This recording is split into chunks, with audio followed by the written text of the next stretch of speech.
Support comes from Gemma, architects, planners, and designers seeking to bring joy to their clients and communities. Details at gemastl.com.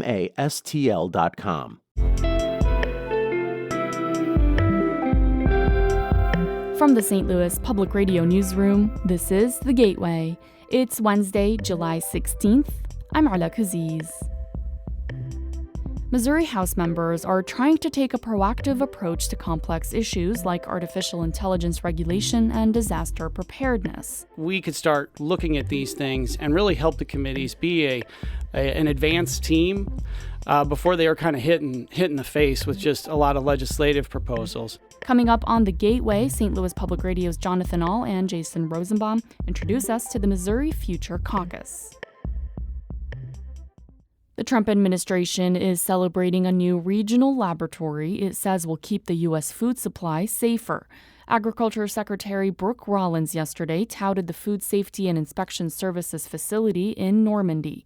It replaced a 1960s-era building in North St. Louis that was contaminated with lead and asbestos. Rollins says the updated equipment allows scientists to detect more species of listeria. This moment isn't just about celebrating a new building, although we're excited about that. It's about recommitting to our shared mission, protecting America's food supply with science, embracing technology, and modernizing our food safety system. About 75 people work at the lab. President Trump authorized construction of the facility. Work began under President Biden. President Donald Trump is slated to nominate a St. Louis County judge and a former prosecutor as the U.S. attorneys for Missouri. St. Louis Public Radio's Jason Rosenbaum has more on the GOP chief executive's selections. According to sources familiar with the process, Trump plans to nominate St. Louis County Circuit Judge Thomas Albus to be U.S. Attorney for the Eastern District of Missouri. And he's also slated to select R. Matthew Price to serve as U.S. Attorney for Missouri's Western District. Albus previously worked for the Missouri Attorney General's office and as an assistant U.S. Attorney. Price served as an assistant prosecutor for Jefferson County and an assistant U.S. Attorney. There's no timetable for when Albus and Price will get nominated, but Trump is expected to announce the move soon. It will be up to the U.S. Senate to vote on Price and Albus's nominations.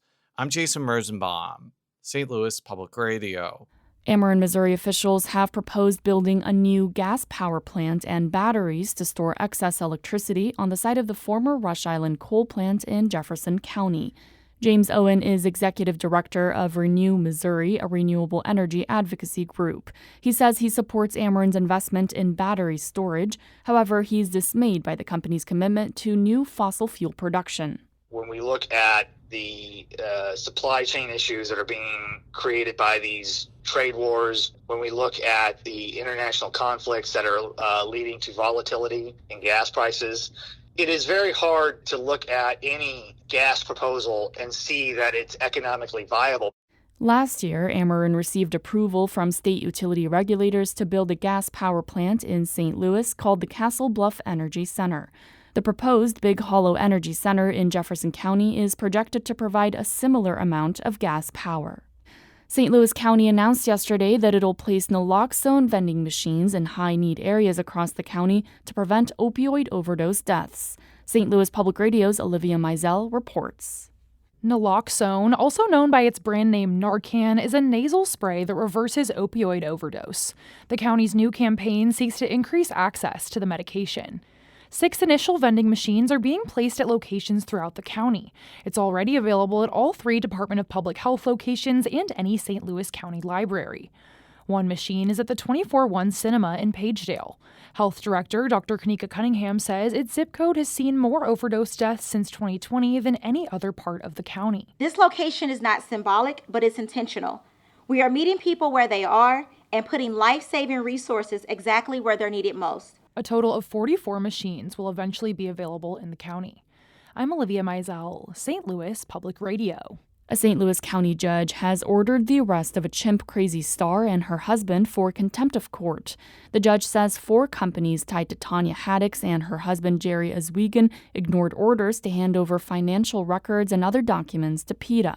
The animal advocacy group served Oswego with a subpoena in 2023 in an attempt to collect nearly $225,000 in attorney's fees and costs. Haddox was ordered to pay that after lying to the court about Tonka the chimpanzee's death. The judge has also ordered each of their companies to pay a daily $100 fine until the documents are produced and awarded PETA attorneys' fees. One of St. Louis's last food publications has changed hands. STL Bucket List purchased Sauce magazine from the former Riverfront Times owner. Sauce will be editorially independent of STL Bucket List, which is a marketing company and social media influencer. Last year, the food magazine laid off half of its staff and threatened to stop printing, citing financial pressures. But it'll continue its print issue, bring back its podcast, and look to expand online under the new ownership.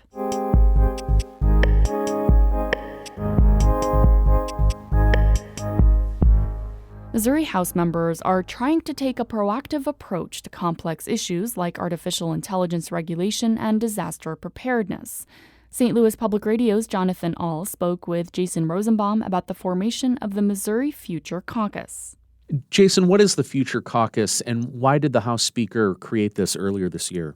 The Future Caucus is aimed at tackling some complex issues that may not be at the top of the Missouri General Assembly's legislative agenda now, but could be in the future. Things like the federal government taking a less active role in disaster preparedness, or regulating artificial intelligence on a state level. And State Representative Colin Wellenkamp, a Republican from St. Charles County, feels that having a Future Caucus will make his colleagues more prepared to deal with specific legislation in the coming months and years. We could start looking at these things and really help the committees be an advanced team before they are kind of hit in the face with just a lot of legislative proposals. You mentioned disaster preparedness, and that's something on a lot of people's mind considering the May 16th tornado in St. Louis and President Trump's statements that he wants to de-emphasize federal involvement in responding to natural disasters. So how is that affecting how the Future Caucus is looking at state involvement on disaster issues? I think that there is a recognition that at least until Donald Trump leaves office after 2028, that there's a very real probability that states like Missouri are going to have to take a more active role in responding to disasters.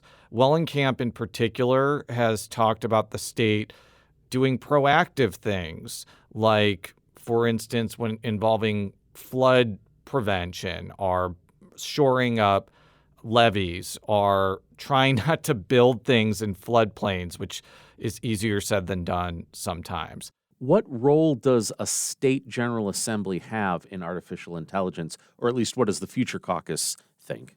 They do think that state regulators and state legislators should play a role in overseeing this type of technology, which in and of itself is a controversial proclamation. The detractors of state regulation of AI say that if you place too many guardrails or burdens on this technology, it's only going to make countries like China more likely to get the type of technology that is going to, quote, beat the United States in this race to dominate this space. But I think that the state legislators don't find that perspective terribly persuasive. In fact, Democratic State Representative Marty Jo Murray specifically disagrees with billionaire Mark Cuban's assessment that there should be no regulation of AI because of innovation and competition concerns.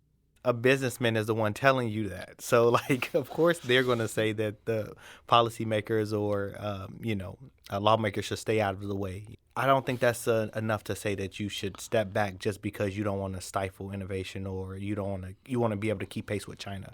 So what does the Future Caucus plan to do to prepare their colleagues? I imagine they're going to be having multiple hearings on multiple different subjects and trying to prepare their colleagues as best as possible when the day arrives that they actually have to consider concrete policies and legislation dealing with these complicated issues. That was St. Louis Public Radio's Jason Rosenbaum talking with STLPR's Jonathan Ahl about the Missouri Future Caucus. Our Fred Ehrlich edited that piece. The Gateway is a production of St. Louis Public Radio, a listener-supported service of the University of Missouri St. Louis. Music is by Ryan McNeely of Adult Fur. I'm Arla Kuziz, and from the St. Louis Public Radio newsroom, this has been The Gateway.